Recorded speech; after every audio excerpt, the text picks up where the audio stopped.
Hello everyone, welcome to my channel Reshmi blogs. আজকে নিয়ে চলে এসেছি আমি একটা নতুন রেসিপি, তার নাম হচ্ছে কুলের আচার।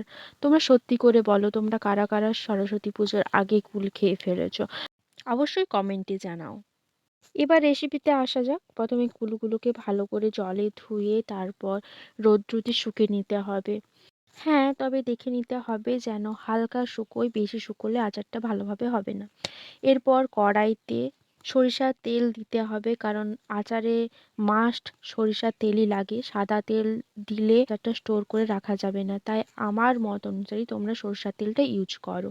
এরপর পাঁচফোড়ন দিতে হবে, আর যতক্ষণ না গন্ধ বেরোচ্ছে ততক্ষণ পর্যন্ত নাড়তে হবে। নাড়াচাড়া করার পরে সামান্য জল দিতে হবে, আর এই জলটা যেন ঠান্ডা জল হয়। এরপর আমি ইউজ করে নিচ্ছি গুড়, নলেন গুড়। তোমরা চাইলে চিনি দিতে পারো। কি পর ভালোভাবে নাড়াচাড়ার পরে আমি একটু গুঁড়ো শুকনো লঙ্কা দিয়ে দিলাম। আর যতক্ষণ না গুড়ের চিটচিট ভাবটা আসছে ততক্ষণ পর্যন্ত নাড়লাম। এরপর কুলগুলো ফাটিয়ে ফাটিয়ে ঠিক এইভাবে গুড়ের মধ্যে দিয়ে দিলাম।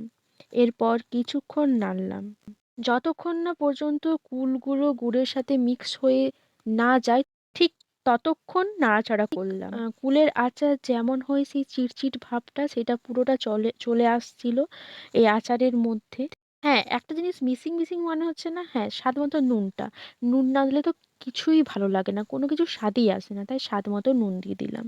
তারপর কিছুক্ষণ নাড়াচাড়া করার পরে দেখলাম যে চিটচিট ভাবটা পুরোটা চলে এসছে। আর এবার টেস্ট করার পালা। আর টেস্টটা তো আমিই করব, কারণ এইসব জিনিস তো আমাকে খুব ভালো লাগে খেতে।